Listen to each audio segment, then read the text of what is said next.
अस्सलाम वालेकुम रहमतुल्लाह। मैं हूं शमस तासमी और आप देख रहे हैं मिल्लत टाइम्स। असम में पुलिस ने जो दहशतगर्दी की है, असम में जो आतंकवाद का मामला सामने आया है, पूरी दुनिया में ऐसे आतंकी हमला की मिसाल नहीं मिलेगी कि पुलिस और उसके साथ में एक पत्रकार एक मरे हुए शख्स को लगातार मारते हुए दिख रहे हैं। वीडियो दुनिया भर में वायरल हो रही है, पूरी दुनिया में इसकी निंदा हो रही है।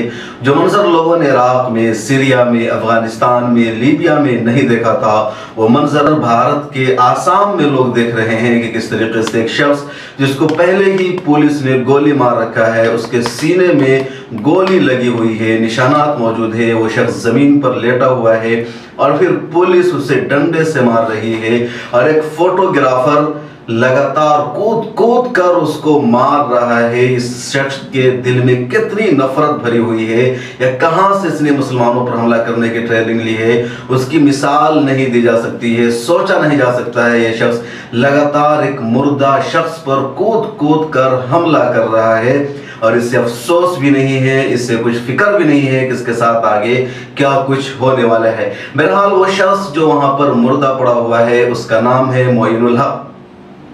23 सितंबर को आसाम पुलिस ने मुसलमानों पर फायरिंग की और उस फायरिंग में 3 लोगों की मौत हो गई। एक मोइनुल हक जिनकी वीडियो वायरल हुई और दूसरे 2 और है, सद्दाम हुसैन और शेख फरीद। कुल 3 लोगों की पुलिस फायरिंग में मौत हुई। इसके अलावा दर्जनों लोग जख्मी हैं।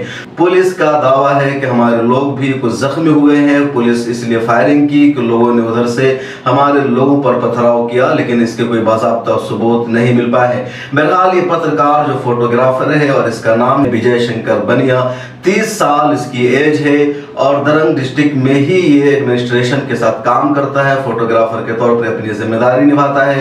इलेक्शन के दौरान भी ये फोटोग्राफर के हैसियत से काम कर रहा था और अभी भी एडमिनिस्ट्रेशन की तरफ से ही अपनी जिम्मेदारी को वहां पर निभा रहा था और उसी दौरान ये एक दहशतगर्द और आतंकवाद से आगे बढ़कर खुद को आतंकवाद साबित करने की कोशिश कर रहा है। और इसमें कोई शक नहीं होना चाहिए कि ऐसे ही लोग दरअसल आतंकवादी होते हैं, देश के लिए खतरा होते हैं।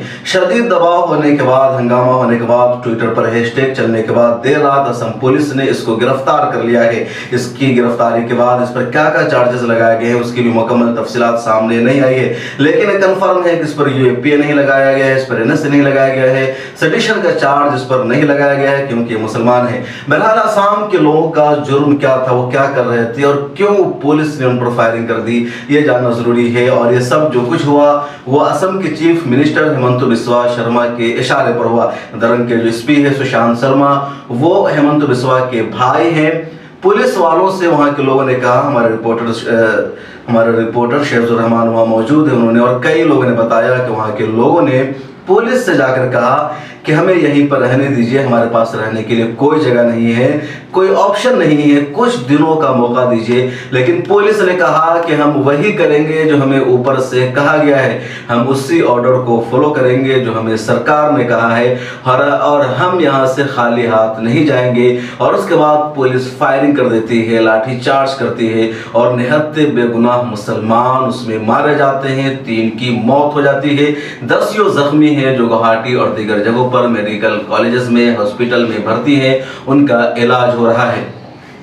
मामला क्या है वो समझना जरूरी है। असम के दरंग जिला में जो धौलपुर का एरिया है या शिप्राझार विधानसभा है, यहाँ तकरीबन 50 सालों से ये सब मुसलमान आबाद है, इनका घर आबाद है, इनके पास अपने शहरी होने के सारे सबूत मौजूद है। एनआरसी करा करके ऐसे ही लोगों को खारिज करने की कोशिश की गई थी, लेकिन सरकार नाकाम रही क्योंकि ये देश के ओरिजिनल शहरी है, इनके पास आधार कार्ड है, इनके पास वोटर कार्ड है और जितने सारे डॉक्यूमेंट्स हो सकते हैं किसी की शहरियत को साबित करने के लिए, वो सारे डॉक्यूमेंट्स इसके पास मौजूद है। मौलाना बदरुद्दीन अजमल का बयान इस बीच आया है कि सरकार ने ही इनके डॉक्यूमेंट्स को पहले खत्म करवाया और उसके बाद जिन जमीनों पर इनका घर है उन जमीनों के बारे में सरकार दावा कर रही है कि सरकार की जमीन है, इन लोगों ने इलीगल तरीके से घर बना रखा है और इन्हें खाली करने का हुक्म दिया जाता है। और खाली करने का हुक्म क्या, कोई नोटिस भी इन्हें इशू नहीं किया जाता है, डायरेक्ट पुलिस पहुंचती है और कहती है तुम इन घरों को खाली करो और उसके बाद इनके घरों को तोड़ दिया जाता है। तकरीबन 800 लोगों के घरों को तोड़ तोड़ दिया गया है। जिनके घरों को तोड़ा गया है वो सब अब बेयार मददगार है। एक दूसरी जगह उन्हें रहने के लिए दी गई है। 4 बीघा से ज्यादा के एरिया था, जहां पर 4000 बीघा से ज्यादा के एरिया था जहां लोग रह रहे थे। सरकार ने उन जमीनों को खाली करा लिया है और कहा है कि तुम लोग दूसरी जगह जाकर रहो। अब दरिया के किनारे यानी ब्रह्मपुत्र नदी के किनारे एक जगह ये लोग आबाद हुए हैं। उनके पास रहने के लिए अब घर नहीं है, वो टेंट लगाकर रह रहे हैं। कुछ लोग दरख्त के साए में रह रहे हैं। उनके पास खाने पीने की चीजें नहीं है। जो रिपोर्ट आ रही है कि पीने का साफ पानी भी उनको मैसर नहीं है, क्योंकि वो इतना जल्दबाजी में ट्यूबवेल नहीं लगा सकते हैं, न दूसरा इंतजाम कर सकते हैं। चुनांचे वो ब्रह्मपुत्र नदी का पानी पी रहे हैं। असम में इस वक्त बारिश का मौसम है, लगातार वहां बारिश हो रही है। सैलाब का जमाना आ चुका है और आप जानते हैं कि असम में जब सैलाब आता है ब्रह्मपुत्र नदी में तो पूरा का पूरा इलाका साफ हो जाता है। और इनमें कोई सुनी सुनाई बातें नहीं कह रहा हूं, मैं खुद असम गया हूं। अभी असम में विधानसभा का चुनाव हुआ तो बारपेटा और धुबरी और जो ब्रह्मपुत्र नदी का इलाका है वहां मैं गया था। ब्रह्मपुत्र नदी में हमने कश्ती से सफर किया था और देखा था कितना इलाका है। चेंगा विधानसभा में गया था और चेंगा विधानसभा से ब्रह्मपुत्र नदी में मुझे जाकर कश्ती पकड़नी थी। बोट से बारपेटा जाना था तो मुझे तकरीबन 4-5 किलोमीटर बाइक के जरिए ब्रह्मपुत्र नदी के किनारे जाना पड़ा। पूरे खेत जाना पड़ा, नहीं जंगल चौर और खेत होकर के जाना पड़ा। उसी में बाइक चल रही थी। लोगों ने बताया कि अभी सैलाब का मौका नहीं है, इसलिए आप यहाँ बाइक से जा रहे हैं। सैलाब के मौके पर ये पूरा इलाका, ये पूरा एरिया पानी में डूबा हुआ होता है और यहाँ पर कोई नामो निशान नहीं होता है। तो ये पूरी सूरत हाल है आसाम की। ऐसे इलाके में इन लोगों के घरों को तोड़ दिया गया और अब रहने के लिए इनके पास कोई छत नहीं है, कोई ठिकाना नहीं है। एक और बात क्या है, हेमंत बिस्वा शर्मा के इस ऑर्डर पर 4 इबादत खानों को तोड़ दिया गया, जिनमें से 3 मस्जिदें शामिल है। कहा गया कि इलीगल जमीन पर मस्जिद बनी हुई थी, उसे तोड़ दिया गया है। एक मंदिर भी इलीगल जमीन पर बनी हुई थी, शिव मंदिर, उसे भी तोड़ा गया। लेकिन चीफ मिनिस्टर ने ट्विटर पर लेकर कहा कि मैनेजमेंट कमेटी से हमने वादा किया है कि उनके मंदिर की तामीर दोबारा की जाएगी, बेहतरीन अंदाज में मंदिर को बनाया जाएगा, गेस्ट हाउस बनाए जाएंगे, अलग से वॉल बनाया जाएगा। एक सवाल ये भी जो हमने अभी बातचीत की, मिले टाइम्स पर आपने वीडियो देखा होगा। चेंगा विधानसभा से AIUDF के एमएलए है अशरफुल हुसैन, बड़े यंग है, उनका ट्वीट भी वायरल हो रहा है। उन्होंने सबसे पहले पुलिस फायरिंग की या पुलिस के अटैक की वीडियो अपने ट्विटर पर शेयर की थी। इंडियन एक्सप्रेस ने भी उनका हवाला दिया।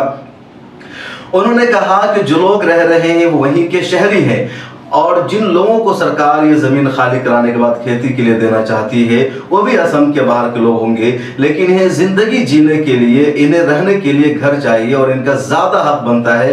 अगर मान लिया जाए कि सरकार की ही जमीन थी, इनकी जमीन नहीं थी, तो सरकार की जमीन भी अवाम ही की जमीन होती है। इनका हक बनता है न कि इनसे खाली करा करके किसी को एग्रीकल्चर के लिए दिया जाए। लेकिन सरकार इनसे खाली करा करके दूसरे को खेती यानी एग्रीकल्चर के लिए वो जमीन देना चाहती है।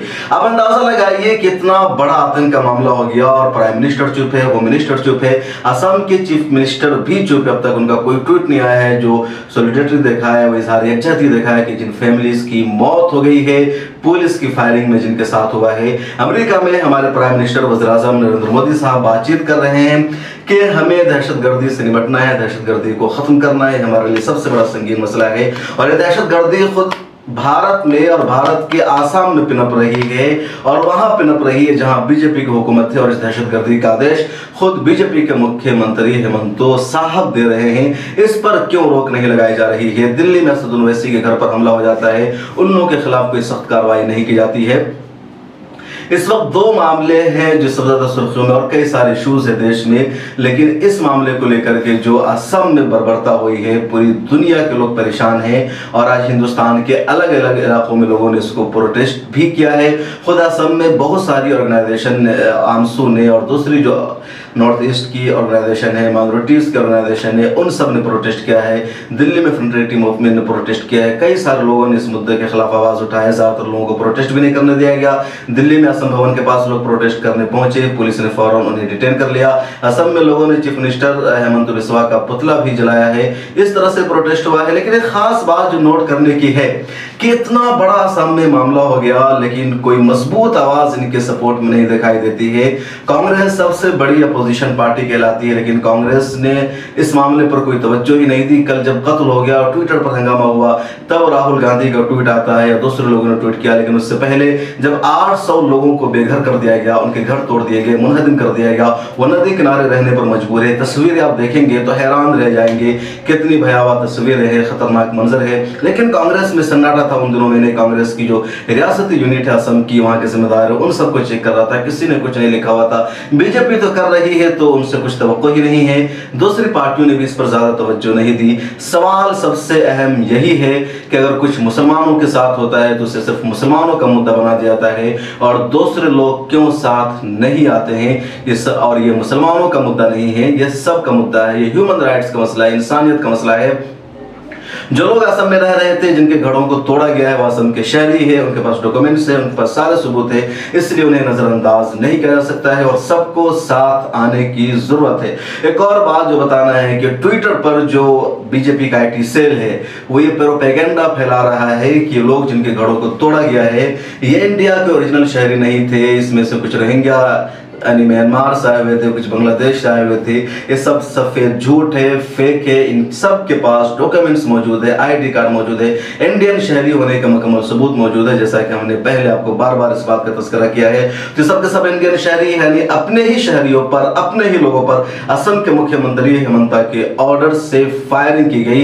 ये बदतरीन दहशतगर्दी है, आतंकवाद है और इसकी मिसाल आपको दुनिया में कहीं और नहीं मिलेगी। इस बारे में आप क्या सोचते हैं, आपका क्या ख्याल है, कमेंट सेक्शन में जरूर लिखिए। और आपसे सबसे पहले रिक्वेस्ट ये होगी जो मुझे शुरू में करना था कि आप मिल्लत टाइम्स के ऐप को गूगल प्ले स्टोर से डाउनलोड कर लीजिए। हमारी बहुत सारी वीडियोस को यूट्यूब डिलीट कर दे रहा है, फेसबुक डिलीट कर दे रहा है, लेकिन ऐप पर वो सारी चीजें आपको मिल सकती है। तो आप प्ले स्टोर पर जाइए, हमारे ऐप को डाउनलोड कर लीजिए। इसी वीडियो के नीचे डिस्क्रिप्शन में लिंक भी मौजूद है, वहां से बराह रास्त आप डाउनलोड कर सकते हैं। और सिर्फ खुद डाउनलोड करके महदूद मत हो जाइए, बल्कि अपने दोस्तों को भी इसका लिंक शेयर कीजिए और उनसे भी रिक्वेस्ट कीजिए कि वो इस ऐप को डाउनलोड करें। मिल्लत टाइम्स को आपकी ज़रूरत है, हमारी आप माली मदद करें। हर महीने सिर्फ 100 रुपये और 1 साल के लिए एक साथ सिर्फ 1000 रुपये। रकम भेजने के लिए यहाँ दिए गए फ़ोन पे, गूगल पे और पेटीएम नंबर का इस्तेमाल कर सकते हैं।